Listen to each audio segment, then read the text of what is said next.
Okay, everybody, good morning on the California side and good afternoon in Houston, Texas. This is Cali Cat Tap Talks, and I am with Shayne. He is one of the co founders of New Magnolia Brewing, and he's going to tell us his story. So, why don't you go ahead, Shayne? Yeah, good morning, Callie. Thanks for having me on. New Magnolia Brewing is an homage brewery to the original Magnolia Brewery that was here in Houston, downtown Houston, between 1895 and 1935. In its day, it was probably one of the top five largest breweries in North America. They were producing 250,000 barrels of beer a year that they were selling throughout the entire Southeast. They were known for lagers and pilsners. They had a head brewer back then who was named Franz. He was a world-renowned brewer, Belgian-born, Belgian-trained chemist. Set up the operation here. Well, didn't set it up, but came into the operation here in Houston under Hugh Hamilton, who was the owner of the original Magnolia. So when I started thinking about like, what do I want to be as a brewery in Houston? The story came back to like keeping it local, keeping it deep, and being something that is of historical significance. And so when I found out that the new Magnolia was available, and then we could pay homage to the original Magnolia Brewery, we kind of said, okay, that's who we're going to be, and that's what we're going to do. It got really interesting for us 2 years into being in operations when I actually met the grandson of Franz Bronier, the brewer from the original Magnolia Brewery in Conroe at a beer trading show. And we got talking, and then he said, I have all my grandfather's recipes from when he was brewing at the original Magnolia Brewery and at Gulf Brewing when that was post Prohibition. He said, would you like those recipes? I was like, well, yeah, of course I would like those recipes. To be able to brew historic beers when we're an homage to the original Magnolia Brewery, and our entire focus, even before I met Philip Brunier, was we were brewing classic European style beers, and that's what we wanted to be known for. So it all just became kismet and cosmic in design that we were the homage to the original, and then met the grandson of the head brewer who had his grandfather's recipes, who gave them to us, and now we're brewing them in the present time.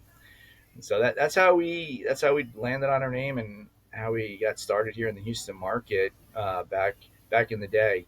Um, That's great. That's a great inspiration from New Magnolia Brewing to start then and then to where you're at right now.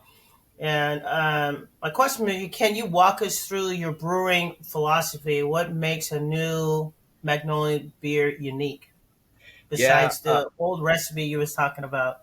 Yeah, good question.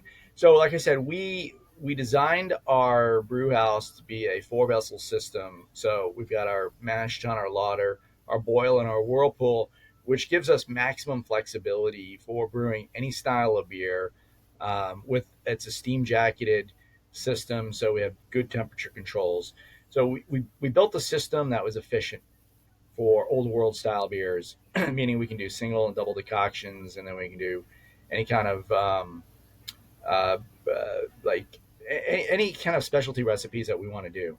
So knowing that, we started with that, and then we also were leaning towards old world European styles. So we opened day one with pilsners, lagers, sours, and then other ales and specialty ales. So when we jumped out, we kind of had a pretty broad offering for being a brewery that was brand new, and it was really fun for us because we kind of landed in 2019 as we got going with a pretty wide range, and everybody was like, wow, it's rare for a brewery to open and have such a wide breadth of offerings, and for all of them to be really well done at the same time. And one of the things we didn't tell everybody was that we have this philosophy about water where we use origin water from where the beer came from. So if we're building a water profile or a beer recipe for European style beer, like a Kolsch, we use German water profiles from the Cologne region to actually brew that beer with, and then we import the materials from Europe, hops and grains. We try to get the water to match the source water from Cologne, Germany, and then we build that beer based on that. And so That's for us, interesting. water has always been a very critical component of our brewing philosophy and our process.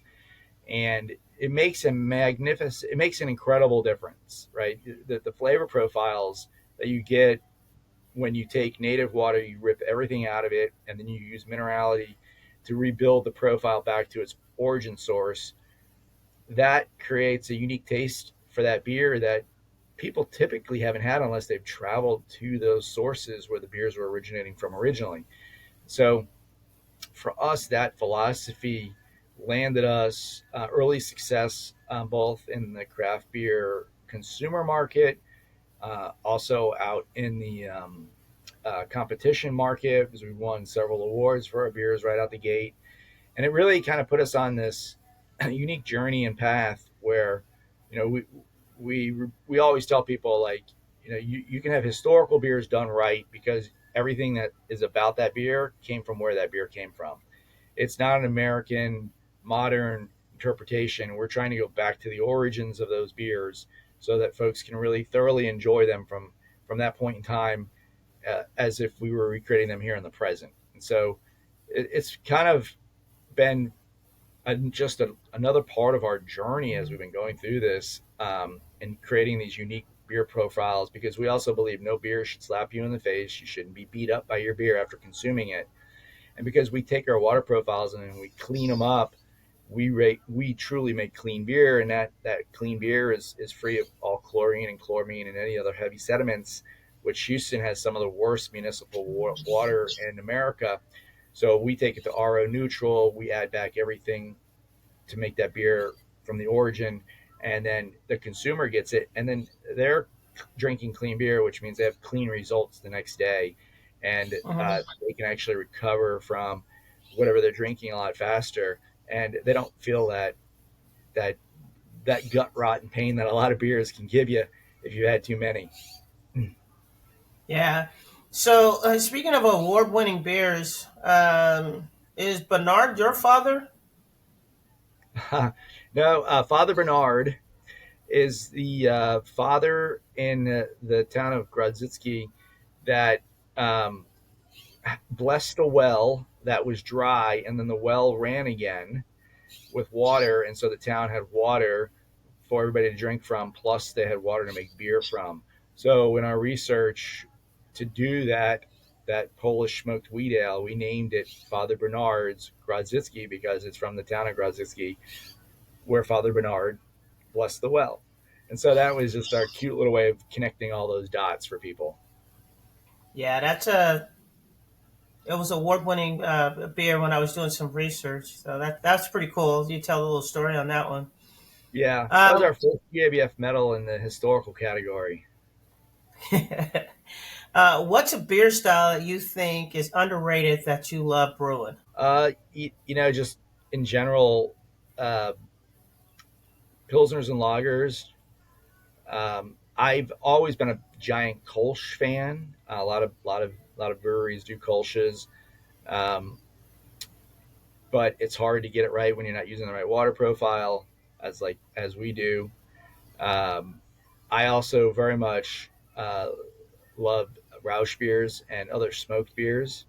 Hmm. We firmly believe uh, that the market is ready for those styles, and they're starting to become more prolific in the offerings that breweries have out there. The consumers just need a little education, because consumer hears smoke and they immediately think peat, like in a whiskey or in a scotch, and I just associate that with like dirty ashtray, or burnt cigarette, like that ash burnt smell it's very off-putting.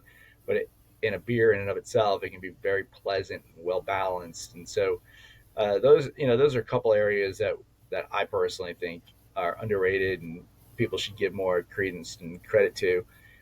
Lagers and pilsners specifically, because a lot of people just discount the intensity and level of effort that go into those styles, Uh huh. and they just think, oh, it's a light beer, very low flavor profile, low ABV. Like, why should I get that? But fail to recognize that it takes 6 to 8 weeks to make that beer, and when it's wrong, it's wrong. But when it's right, you've got it right, and that's the Yeah. true testament of like a good craft beer. So, what's the most difficult beer that you brewed? Um, we have our Czech Pilsner that we brew here called Heritage. We love the beer. Um, it is technically challenging to brew in a decoction and double decoction process, um, because the ingredients are not always 100% identical, even when you're sourcing them from the same providers. But that particular beer is the one beer that we continue to make over and over and over again in an effort to get it as perfectly balanced and as close to home as we can possibly make it. And so I feel like for us, we do a good job with that style, and those styles we have a lot of success with. But we're trying to chase like the perfect example of a Czech Pilsner that we can offer here in Houston to our patrons. And so maybe it's not the hardest to make, but for us, it's the one that we find that we spend the most time really dwelling on and thinking about how do we make it better and how do we do a better job of getting it to our customers in that side pour format and really giving them something unique and exciting that they can get behind and really enjoy time and time again. Wow. So, I did some research, and you launched like during COVID. So, when you opened just before the pandemic hit, how did that affect your operations and team? Yeah, we were fortunate that we were still kind of small and just coming out of, of that opening phase, and we were building an audience. I think the fact that we had a few months prior to COVID where we landed with a wide offering of beers, they're very well received. Everybody was very excited about what we were doing and what our story was. And we were still a small team, so we were able to kind of hold on to everybody that we had, and we didn't have to take any drastic measures. Um, we were able to push through the early stages of COVID by because we had a lot of beer on hand in preparation for a grand opening that kept getting postponed and postponed. So any bar or restaurant that needed a product that could get it out to a customer was happy to take our product, which was on point. And then the grocery stores were also very desperate for packaged product, 16-ounce cans back then for us, so they were willing to take whatever we could give them. So we made a quick pivot into the retail space in the Houston market, delivering 16-ounce four packs to our retail partners. And that really kind of gave us maximum exposure because the grocery store was the one place everybody had to go no matter what. Yeah. And so we had an opportunity to have our product there in large quantities because they were just desperately needing beer in the stores because that was a hot item back then. So everybody was working from home.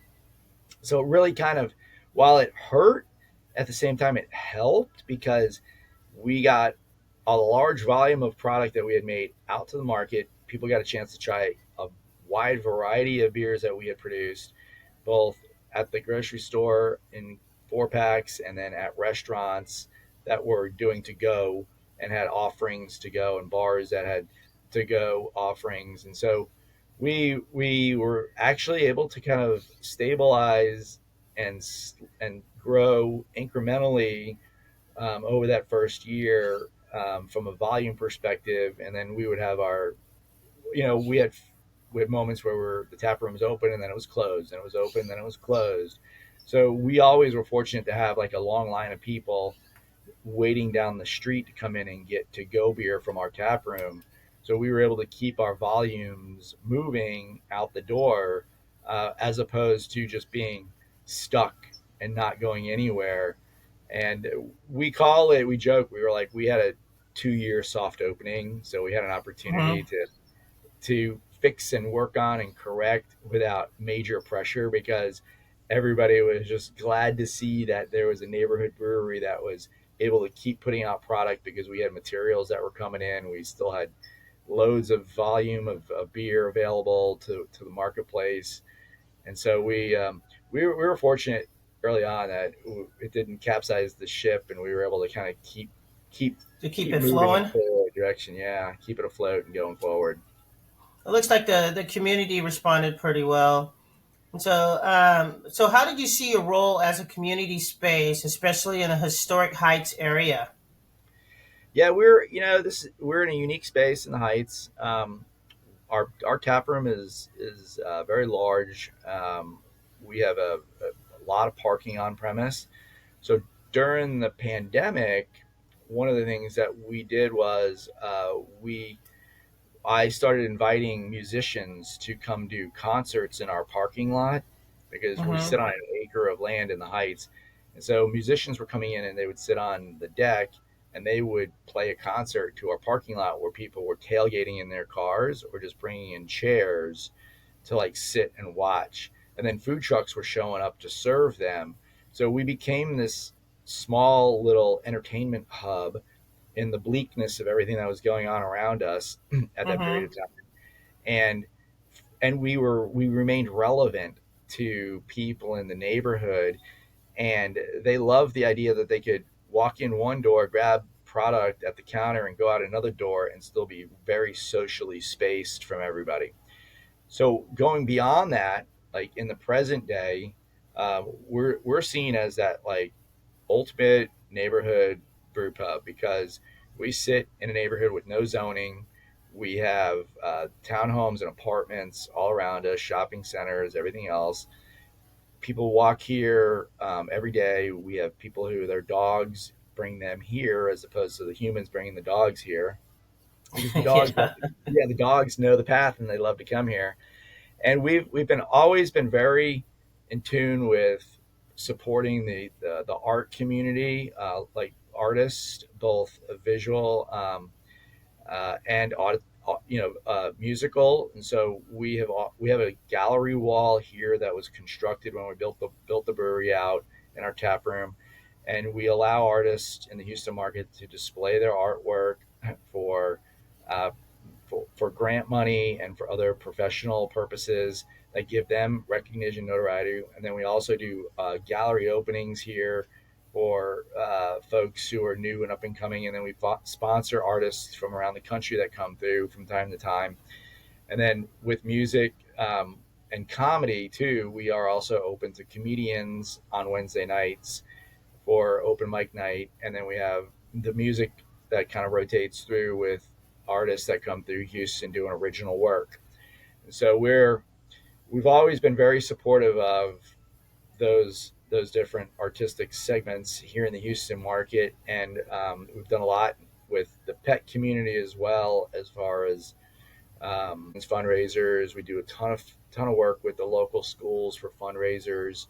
One of the unique things that we do is we give a we give the schools when they ask for a donation, we give them a silent auction donation item where they can auction off a brew a beer with the brewer at New Magnolia, and then they can come have a release party for their beer here at our venue. Oh, that is cool. That's cool.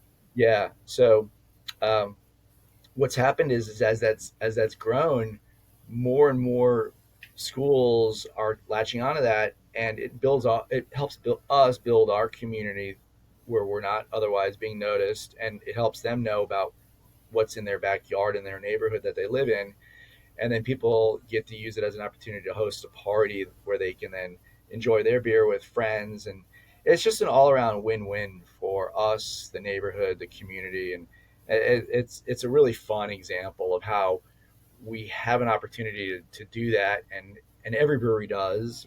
And I don't know why more don't, honestly, but it really is a fun way for us to like, connect with our neighborhood. Well, I think they should, and probably after this show, they listen to it, and they learn. A lot of breweries they need guidance, and this is part of the show. You talk, and some people are learning from the different segments of the show. Yeah, agreed. Yeah. So I know you do a lot of collaborations. What's the most proud collaboration that you've had? So we do So the first year, I'll back up and I'm going to give you a kind of long-winded answer. The first year we did our anniversary party. The first year we did our grand opening, we decided to put the focus on all the breweries that had opened at the same time frame that we did.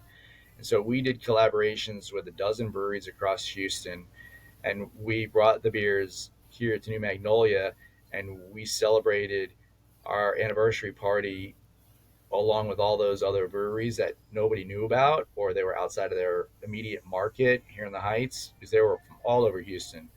Mm-hmm. And we did a dozen collaborations that year. The year after, we did the same thing. And then this third year, we turned it into what's called Bloomfest. And Bloomfest is a beer festival that we've hosted here at New Magnolia, celebrating artisanal craft beer across the Houston and Texas market. The Every one of those collaborations are special for us because we worked with each brewery that we invited those first few years for very unique, specific offerings that they wanted to be known for, that we were hosting at New Magnolia.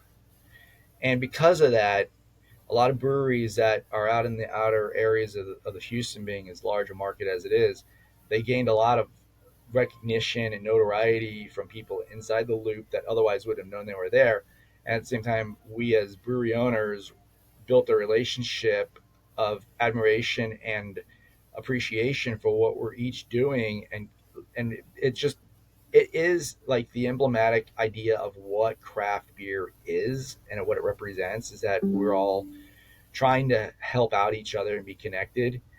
And it really kind of was as a means and an avenue for all of us to feel that way, because in a lot of ways, post pandemic, everybody has become very focused on their market share and their growth and their longevity, as opposed to the roots where it was all about, like, let's create craft beer for craft beer and the consumers.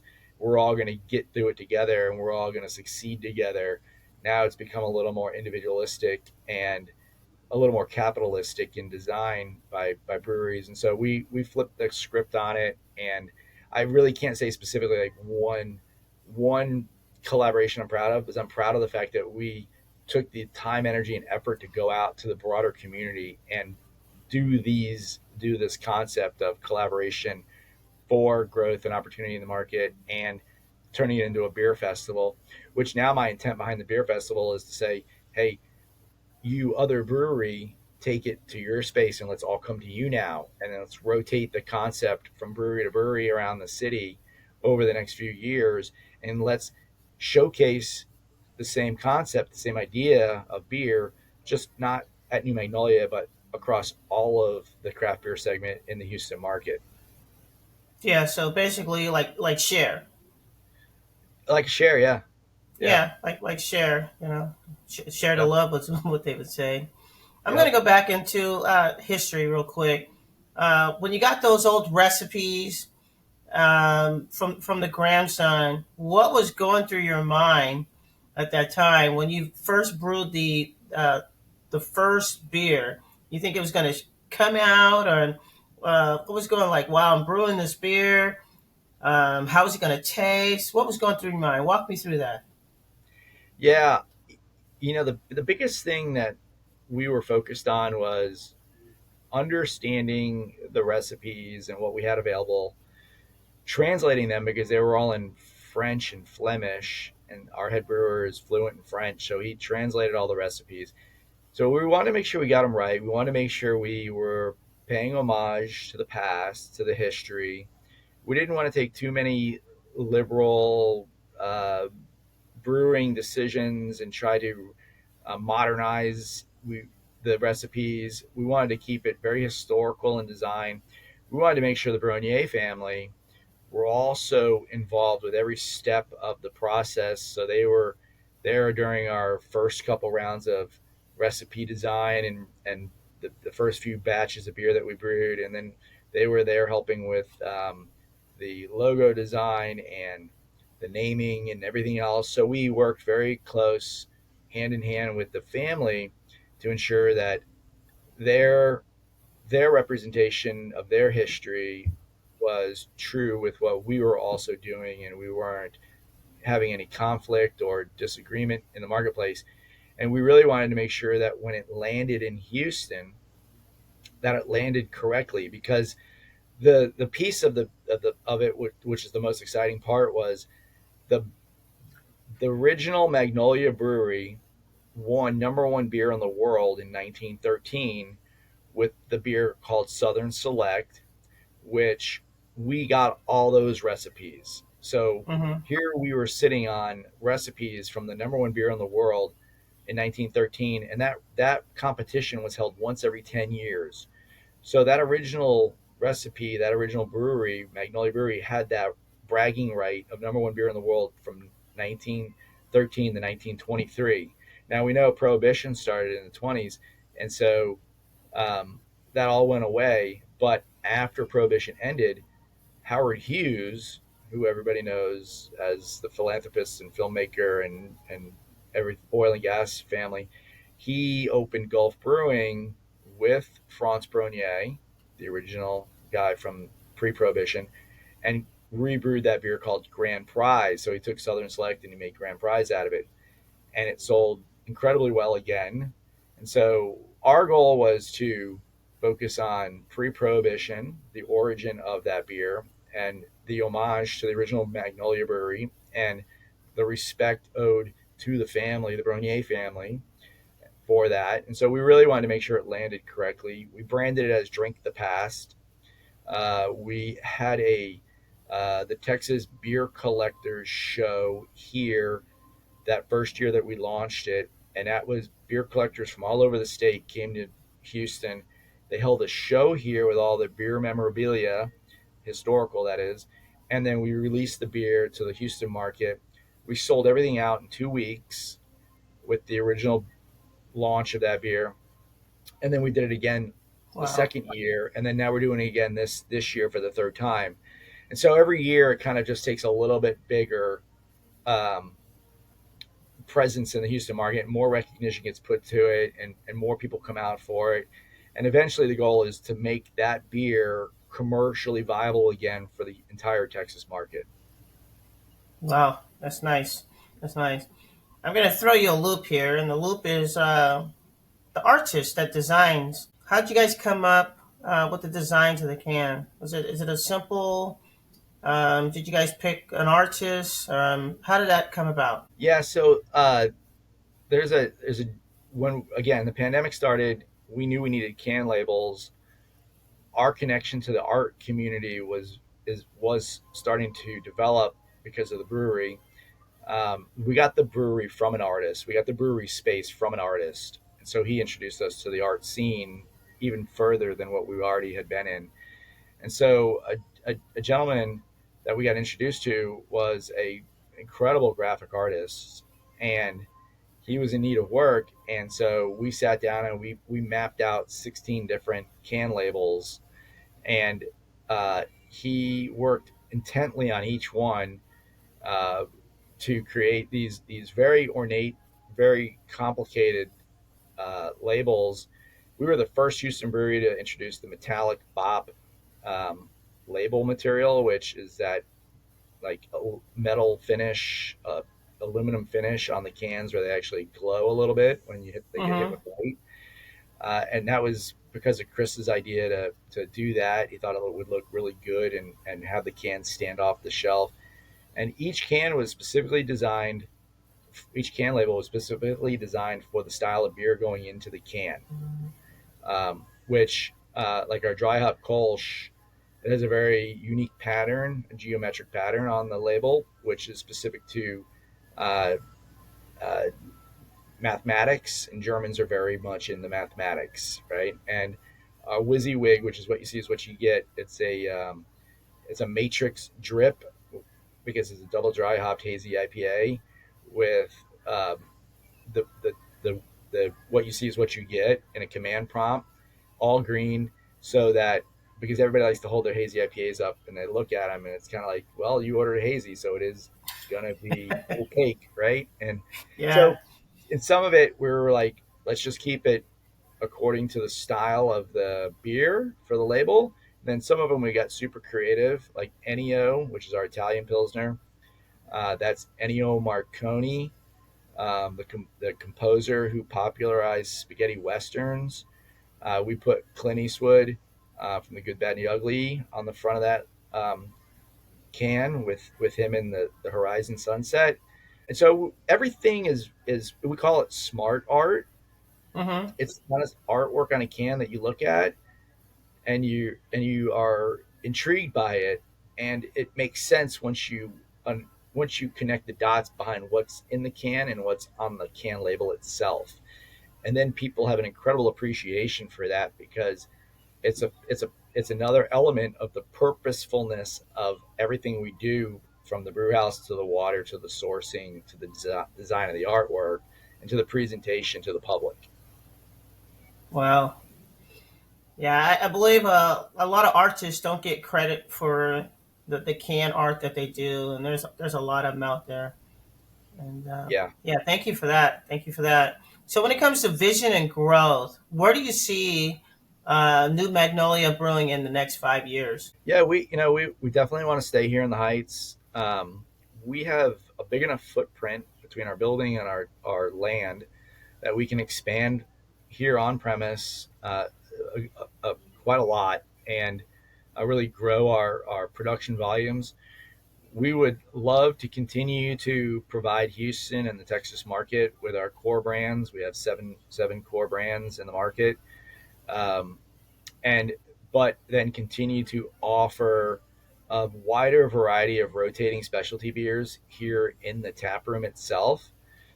We typically have our core five up plus our rotationals for the seasons on the tap wall. Then we generally rotate anywhere from 6 to 10 additional beers every week to every other 2 weeks on the tap wall across all different styles and varieties. And maintaining that is important for us. We really want the brewery itself to be a centerpiece for the Heights and for craft beer in Houston. Um, so really, just we don't want to lose our identity. We don't want to be too big for our own good.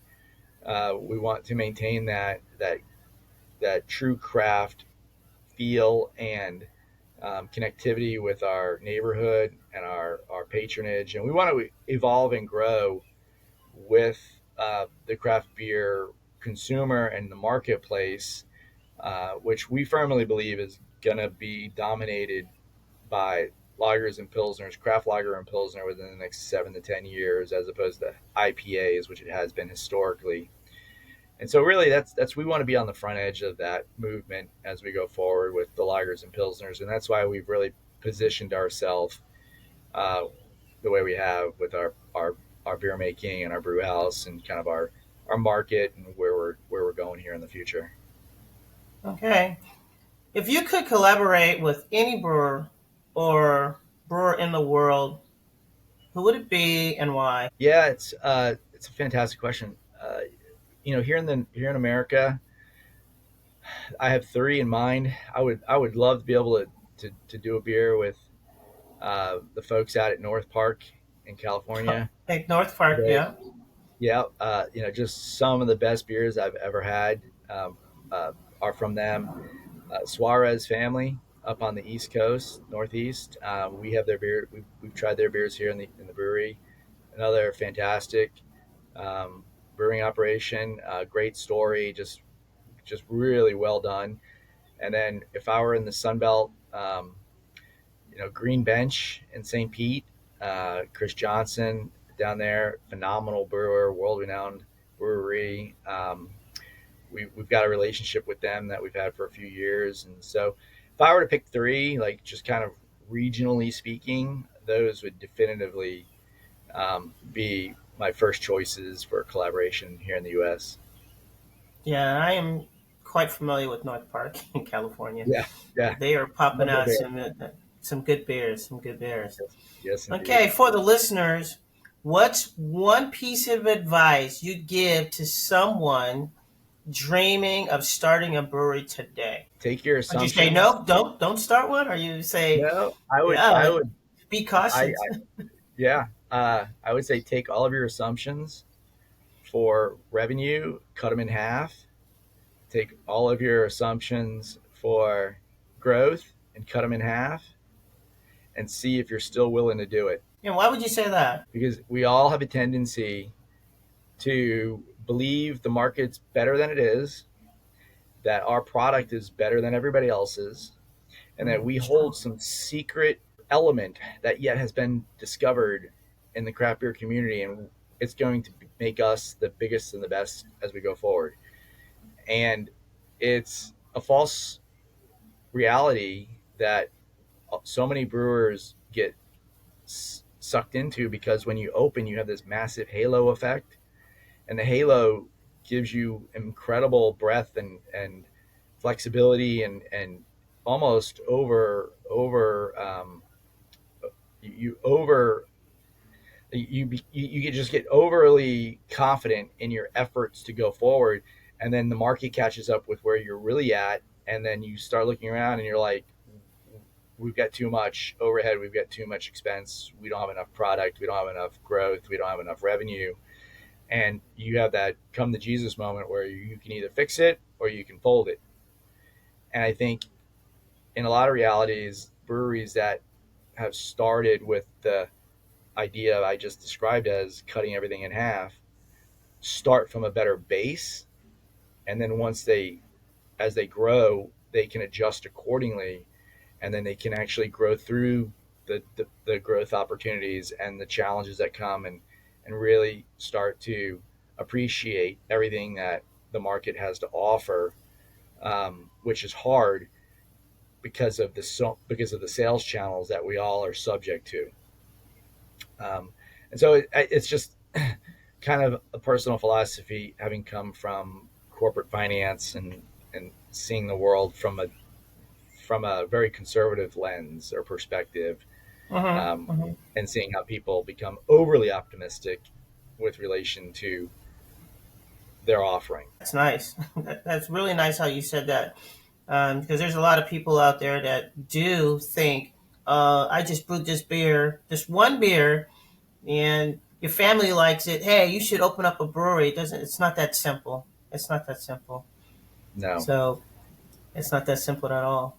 So, what legacy would you like to leave behind? would love for the new Magnolia brand to be big enough that one of my three children would be willing to step in and continue to grow it to the next level, and for it to become not just a statewide craft beer offering, but a regional to super regional craft beer offering, and for the brand to be connected to the Houston market, to the history of Houston, to the history of Texas, which was really by the built on the backs of Eastern Europeans, and for that to really like be a conversation point for Texas craft beer and American beer, and for folks to understand that we didn't create this stuff; it came from other parts of the world that have been doing it for hundreds, if not 1,000 plus years, and so we really owe them a lot of gratitude um, and thanks for what they've done, so that we can continue to do it. Yeah. And with that said, we're going to sign off here from Cali Cat Tap Talks. And Shayne, I want to tell you thank you for hopping on the show and telling your journey and allowed me to go behind the scenes. And so that not only my fans, but your fans will listen to what you have to do to bring the beer to them. So Well, thank you. I thank you appreciate the very much. opportunity. You're very welcome.